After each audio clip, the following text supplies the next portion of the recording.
Chapter 4 The King Proves Himself.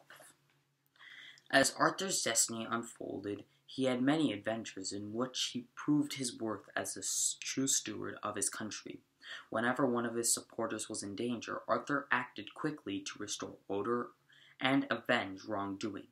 A king from the west had attacked one of Arthur's friends, King Leodegrance. Leodegrance called for Arthur's help. At once, Arthur traveled with his forces to Leodegrance's castle at Cameliard in the southwest. With Arthur's help, King Leodegrance's kingdom was saved. Leodegrance was deeply grateful to Arthur. He held a feast in Arthur's honor, at which Arthur met Leodegrance's daughter, Guinevere. Her beauty and goodness captured Arthur's heart. Before the feast was over, Arthur had fallen in love with her. Ban and Bors had traveled with Arthur to Cameliard.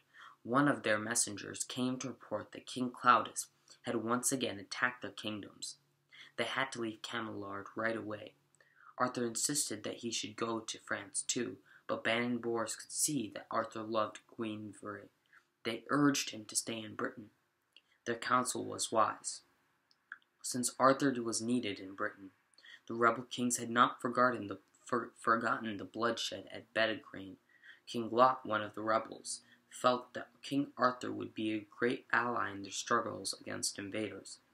Lot was married to Margavoise, Igraine's sister. Although the rebel kings were able to keep the invaders at bay by joining forces, Lot still planned to do something about Arthur. With thoughts of lovely Guinevere in his head, Arthur returned to Caerleon. Soon after, Margavoise came to visit Arthur with her sons, Gawain, Gaheris, Argavine, and Gareth. Arthur did not know that Margavoise was his mother's sister, and that she was sent by Lot to spy on him. Perhaps he was so lonely for Guinevere, or perhaps it was his destiny. Arthur became attached to Margavoise. She conceived Arthur's son, Mordred. After this, Arthur's dreams were haunted by disaster. He could not shake his feelings of dread. Since he was restless, he thought that a hunt might divert his attention. A number of men went on the hunt.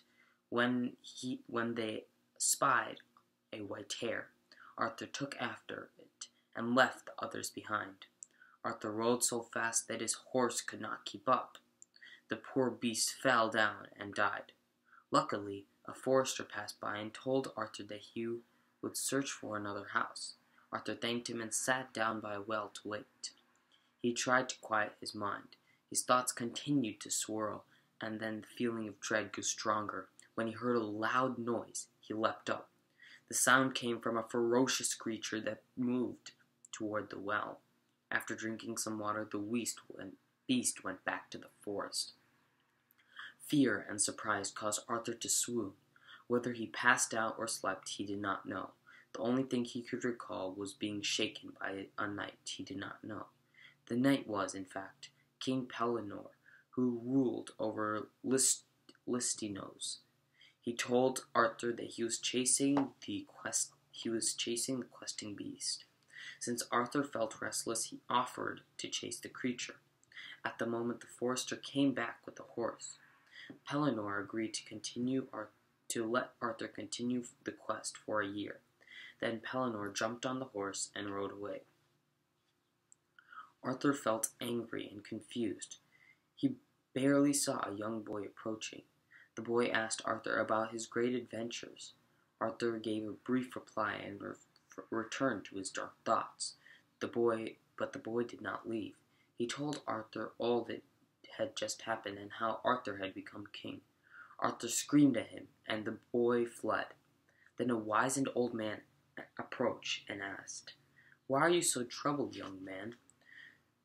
Arthur told him about the boy. "I can tell you more than the child," the old man said.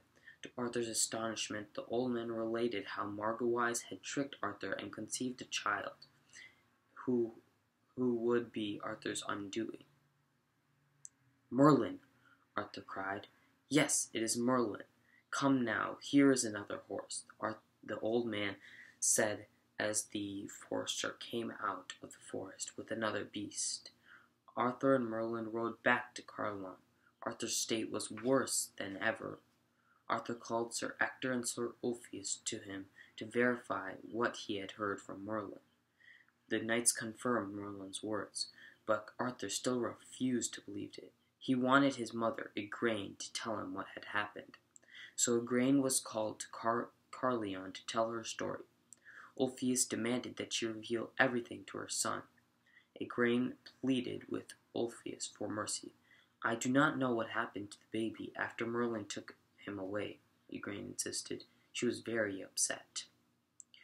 Arthur turned to Merlin, who repeated all that he said about Uther and Igraine. Sir Ector gave his word that Merlin's words were true. With this news, Arthur's shoulders dropped a little, and he hung his head. Looking up again, he embraced Igraine and welcomed her as his mother.